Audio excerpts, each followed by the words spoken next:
Yo, yo, yo, Thursday, October 3rd. The heating is still not on in my place. Just so you know. On the panel this morning, we're having a good time here. Trudie Mason. Hi, Trudie. Good morning. And you know him from CHOM, Terry DiMonte. Hi, Terry. Good morning. The heat is on in here. Yeah, that's it is. for sure. I know it is. I got a sweater on. Okay, first, before we start off, I need to talk to Jay Farrar in the control room with a question here because we're making a test. Now, if you talk to your personal assistant, I'm not going to say her name, your personal assistant on your iPhone, and you ask your personal assistant on your iPhone to play this station, it now does it. Oh. They just launched that. So, Jay, if I do a demo right now, will this create some schism at the center of the universe, some vortex, and just with the delay and hearing the feed, would anything go wrong? It may compromise the space-time continuum, but let's try it anyway. Okay, so for those of you listening in your car and you're about to head to work and you want to continue listening to us throughout the rest of the day, what you're going to do when you get to your desk is do this. Hey Siri, play CJAD 800. Oh, it's doing it. Now if you talk to your personal There you go. It's doing it. And we're all still alive. This is amazing. Okay, I'm going to stop this now. If I just made your Siri go off, apologies. Okay, guys, ready to debate? Let's mix matter and antimatter. Let's play. Did you watch the TVA debate? Did you see some snippets? Anybody? Yes. I saw snippets. I was at a fundraiser last night at the Bell Center with old timers from the Montreal Canadiens, so I did not see it. Okay, let's just play you a portion here, okay? When asked about his personal opinion on abortion, Andrew Scheer refused to engage with the question, just repeated the party line about how his government would not touch the issue or limit a woman's right to choose. Let's listen to this snippet from last night's TVA debate. C'est important pour les gens de savoir personnellement, toi, Andrew Scheer, est-ce que vous croyez qu'une femme devrait avoir le choix? Alors, vous le savez très bien que quand j'étais toujours ouvert avec ma position, la chose qui est essentielle... Non, vous n'avez pas été ouvert. Non, est-ce que personnellement... Personnellement, je vais assurer qu'un gouvernement conservateur ne va pas réouvrir ce débat. That was the beginning of a bad night for Andrew Scheer. That he was being questioned by Justin Trudeau there, saying, personally, what do you think? Now, for me, being at a debate is all about keeping your opponents off balance and surprising your opponents. And if I'm Andrew Scheer, why, you have to be ready for that question. Why didn't you come out there and say, listen, I'm a Catholic and I have those beliefs, but rest assured, I believe in a separation of church and state, and that's not going to interfere with my politics. And then throw it out to the rest of the room. You've got Jagmeet Singh, who's a practicing Sikh, and say, I know it won't interfere. Your faith doesn't interfere with your politics, so you can. Why not do that? Why did he continue to go and question over and over again that at the press conference after the debate and stick to that party line where I think it just makes you feel, it makes him seem like an ineffective leader and weak and just like a wet sack of potatoes? I think where you stand on that may depend on how you feel about the question itself. I, too, have that reaction. What a yawner of a question. Yeah. He says the same thing every time he's asked. I point to the Harper government, the Harper years, where Stephen Harper said exactly the same thing. And it's starting to get on my nerves a bit because the implication is it's not enough that you act like us in not wanting to go back to that debate. You have to think like us. And if you don't think like us, we're going to get you. This whole got you approach. I don't care what personally Andrew Scheer thinks on the question. What I want to know is what his government would do. And he said that over and over. And I guess Justin Trudeau thinks this is a weak point in the Tory campaign. I don't think so. It is a weak point in the campaign. I do want to know. And it's all right if he believes that way. At least it would show his conviction. Why not just tell the truth? Just say, he's asked personally, what do you feel? Just say it because you know what? Which he did. But Elias, he didn't. Afterward, when he talked about, he identified himself, he said, I'm a Catholic. It's, well, why are you citing your religion? Why does religion come? The guy cannot win on this question. Sure he with can. People in your camp. Sure he can. He could. This is what I don't understand about these idiots in the war room, because that's where this comes from. This comes from the war room. This comes from the debate in preparations. You got a lot of knuckleheads with a lot of degrees in political science telling him and giving him talking points.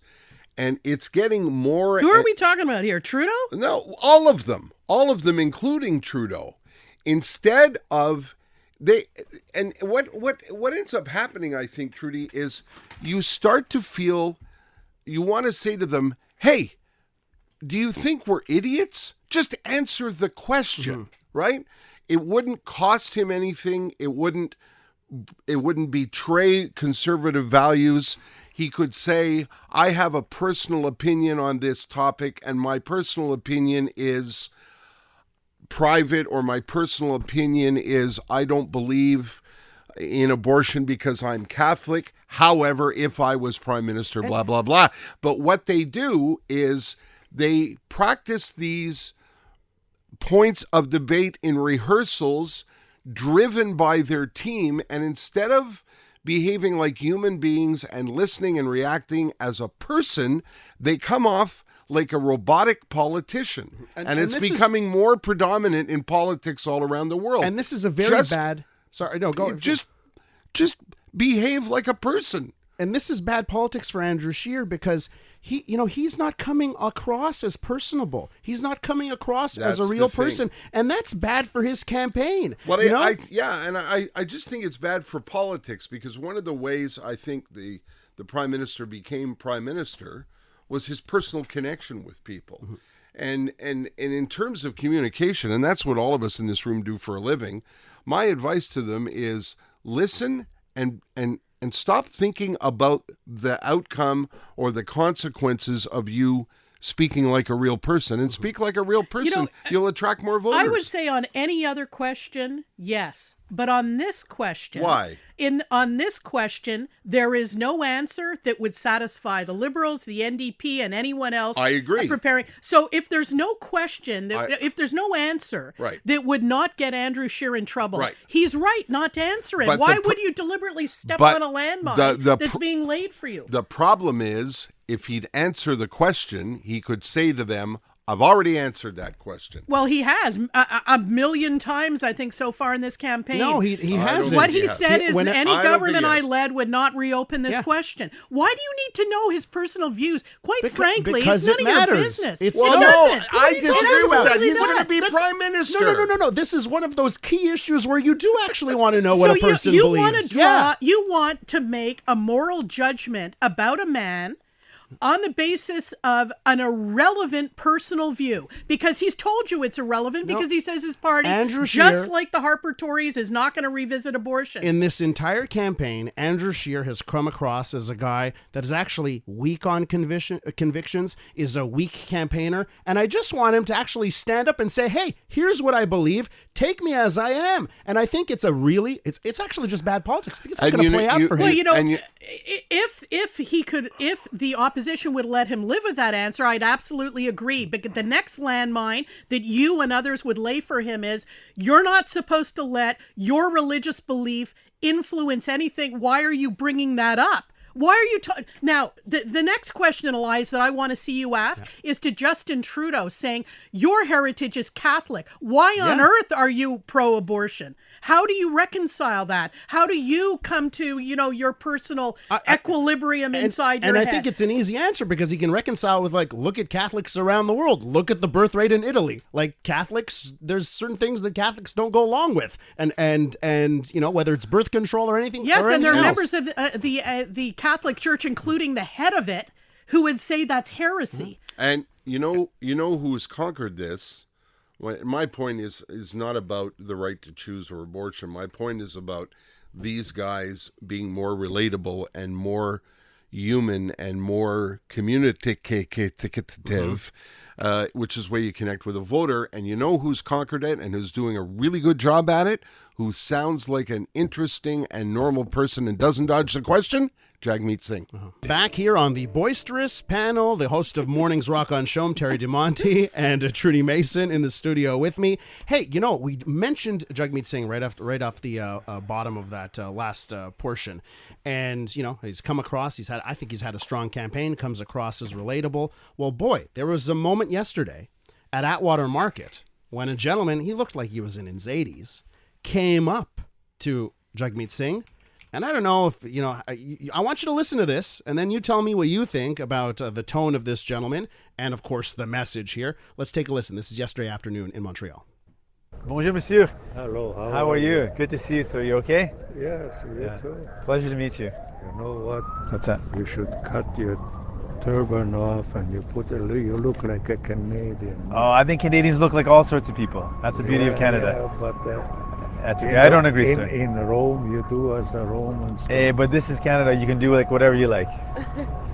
All right. Thanks. I hope you win was the last words there from that gentleman, by the way. So first off, I heard this exchange, and of course, I don't think social media represents what actual people think, but boy, some of the vitriol I saw for this guy. There was vitriol on social media? I don't know, but I'm so surprised. Like we should find out his address and his name and that kind of stuff. Yeah. There's so many thoughts on this. Obviously, top of mind is how Jagmeet Singh comes across as a personable and deals with it so gracefully. At the same time, I've seen terrible racist things said in this country with a lot more hate and nastiness to it. I don't think there was that kind of tone in this, but your thoughts?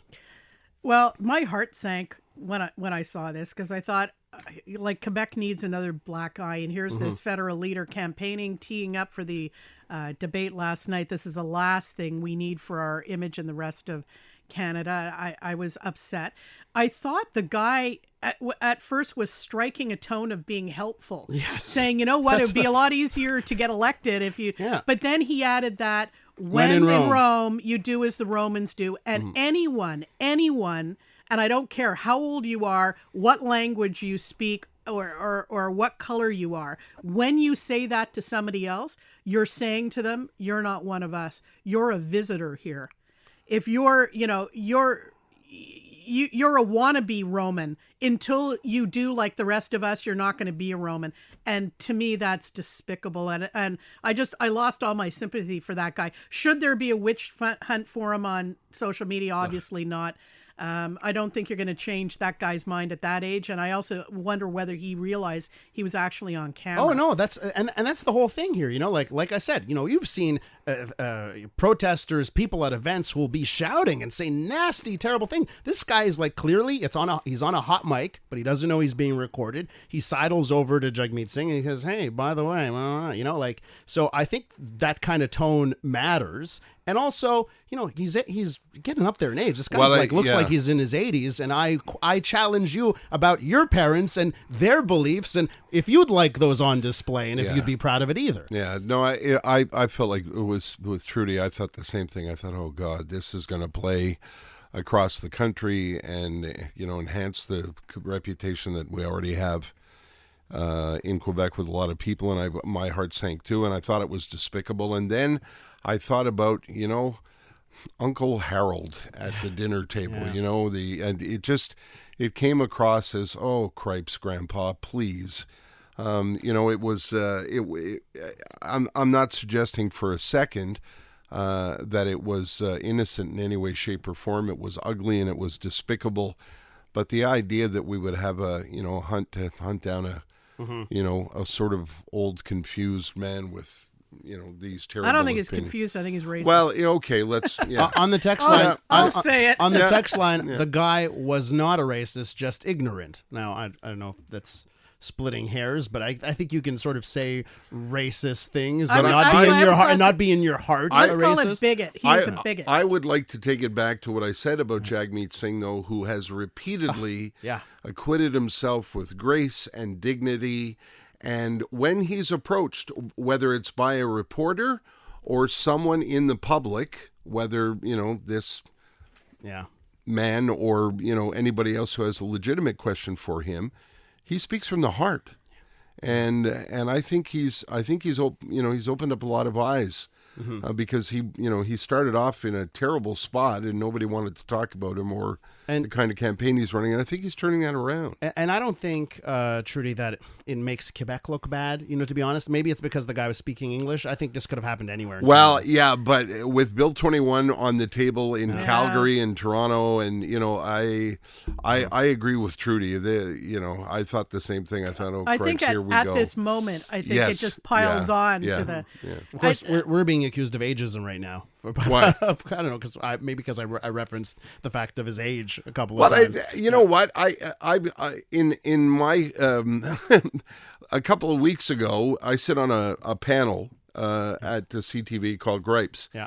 And we got called, we called out about being old, burned out guys with dried up prostates, blah blah blah, and I don't think what you did was. Yeah.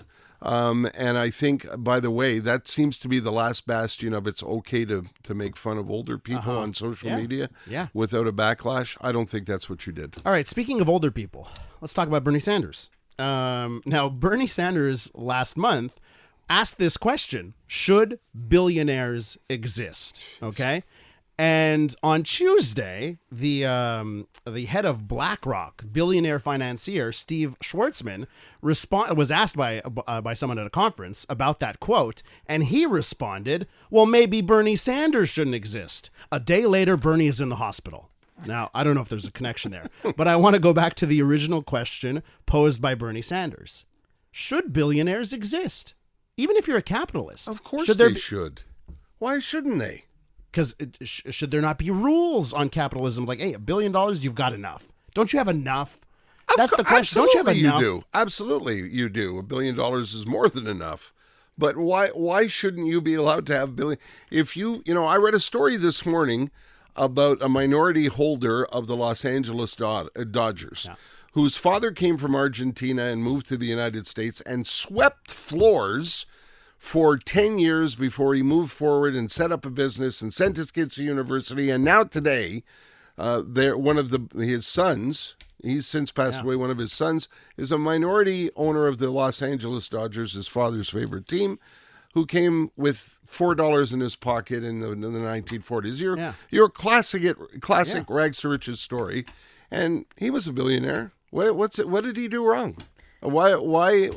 But for all of those stories, should we take his money? For all of those stories, you have stories of he was CEO of a corporation and got a ton of shares. The stock, they do an IPO, becomes a billionaire. The company goes out of business the next day. This guy's still a billionaire. So I know for all the hardworking stories, there's a lot of stories where you're like, I don't know if this guy worked. He just took advantage of the system. Like with all systems, there's good and bad. Well, I also would like to point out that Schwarzman at that event where he made the comment about maybe Bernie shouldn't exist, went on to talk about the growing income gap in the U.S. and he addressed that as a rich person and said, talks about the people who can't afford what he can afford and how on some levels that's wrong. And I think that's what I don't care that the guy's a billionaire. Make your money. Often it's by selling stupid stuff to us that we really, really want. So can we really claim to be victims of our wants, our fads and our desires? No, we can't be. But I think what I would like to see from more rich people is the sense that, and I think one of the people who's a big fan of this is Bruce Springsteen, actually, is nobody wins unless we all win. Right. So as a billionaire, don't be strutting around as a billionaire if you're not elevating all your employees up with you, if you're not instituting stock share plans or having it's like when Whole Foods just a few weeks ago cut healthcare benefits in the States for part-time employees, and Jeff Bezos could have paid for that in a few hours of the salary. That's galling. It's absolutely galling. So that's what I would like to see, is more bringing everybody in your operation as well as the population up with you. If you have Netflix at home, I highly, highly recommend you watch Bill Gates' Brain. I've talked about that documentary. Highly recommend it. And if you want to see what good billionaires are doing, watch this documentary. And you have the way Bill Gates is conducting himself with his with his billions and billions of dollars, along with his friends, is not only laudable, it's admirable. Yeah, Warren Buffett included. Yeah. And, you're talking tens of billions of dollars. Yeah. Does it change anything for you, though, if I said, okay, not $1 billion? What if it's $100 billion? What if you can't? No, now $100 billion, you got to stop. That's it. That's the salary cap. Well, hang on. We do that to some extent with taxation levels. Yeah. Now, if you want to talk about a billionaire don't. tax, no. Well, we should, but we can. We have the power. You want to talk about a billionaire tax of a certain percentage?